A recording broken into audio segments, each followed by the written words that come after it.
The very existence of a written constitution, the supreme law of the land, calls for an electorate that is literate enough to engage it and other written laws without mediation. In other words, citizens governed by written law ought to be able to read and comprehend written law. We all have a right to literacy. If you were to lose a sense of sight, it would affect your life in all different areas. You have to look at literacy as a sense or as a limb. If you were to lose that, or if you never had it, think of how disadvantaged you are in a society that requires you to read and write and speak, and not having that puts you at a disadvantage, a serious disadvantage.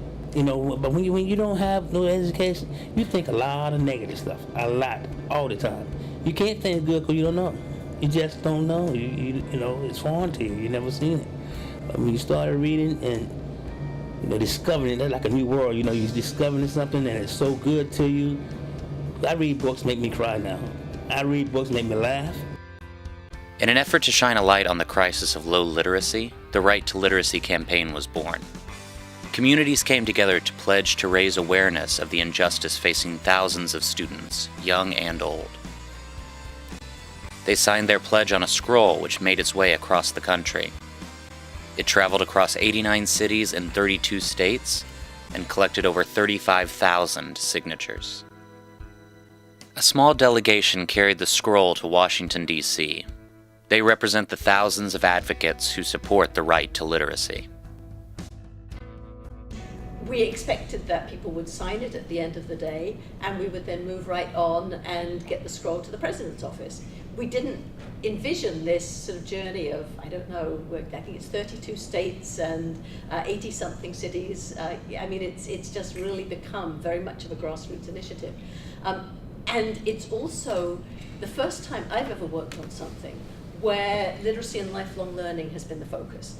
It's looking at literacy, early childhood, after school programming, K-12, adult literacy, and all the sort of health, the financial, the family, the technology literacy. It's sort of looking at how does literacy impact the work that we do in eradicating poverty, in civil rights, in all of those different ways that make the community a better place. And so I feel as if we've de-siloed ourselves. And so one of the messages today, I think that's really important is, how communities can come together, work together, and how do we sort of help influence the national and the federal folks to really sort of help promote that message. We will be joined by hundreds, hopefully thousands of people weighing in today by sending emails that are going to go to Secretary Duncan, President Obama in the White House, and members of Congress supporting this scroll and supporting a call to action. I knew that illiteracy was a problem. I had no idea the extent that it affected people. The statistics on that are just amazing. I mean, you pass people on the street and chances are you're passing somebody who cannot read or cannot read well enough to survive in this society. There's nobody in this country that doesn't believe that education's a crucial way in which this democracy is going to get stronger. And we are all worried because we see education having a lot of problems, and we see a lot of people, adults, who can't read and write adequately so that they can't help their kids, they can't vote, they can't read their meds, they can't do the things that they want to do, get decent jobs. I would like to see a greater understanding of how literacy is tied to a person's competitiveness in the labor force, and understanding that those things really require a lot of work to bring them together, and that we don't teach people to read just for reading's sake. It's important to know how to read, period. But to really tie that to helping people be competitive, particularly in the knowledge economy that is really our pervasive economy here in the 21st century.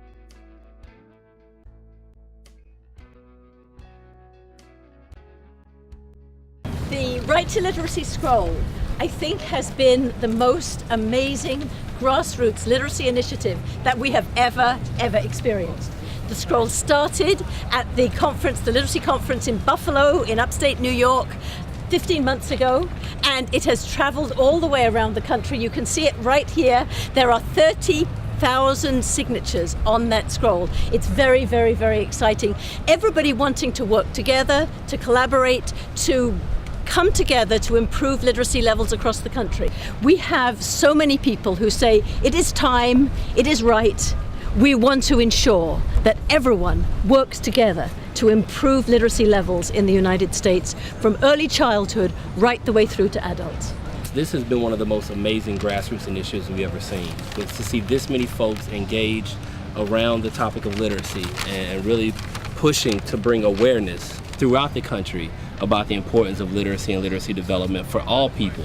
Our focus has traditionally been that 0 to 8 population, but we realize in order for us to educate our young people, all people must be educated and must be able to read. So it's something that we're very excited to be a part of, and certainly very proud to be here today to present this scroll on behalf of the many folks that have signed on in support of this initiative.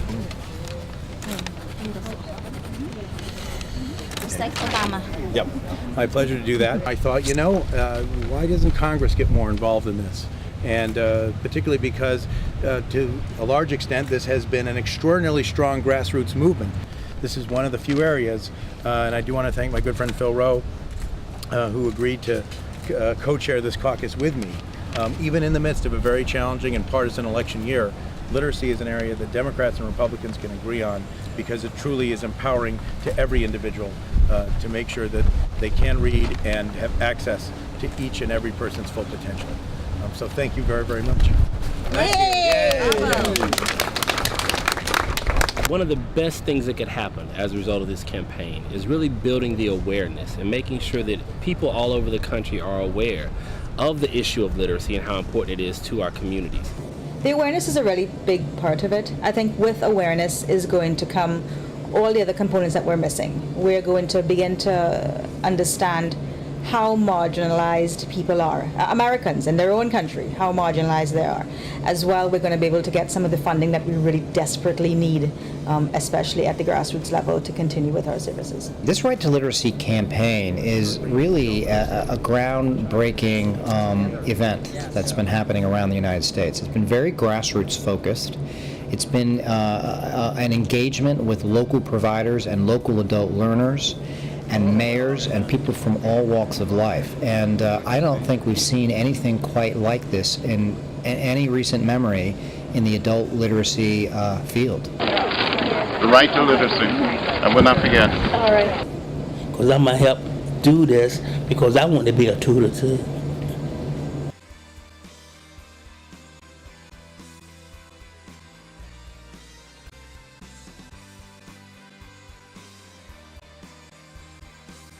This nation was founded on the principles of life, liberty, and the pursuit of happiness, but these are not possible without literacy. The right to literacy is a fundamental human right. Add your name to the scroll and ask your local literacy leaders about ways you can help.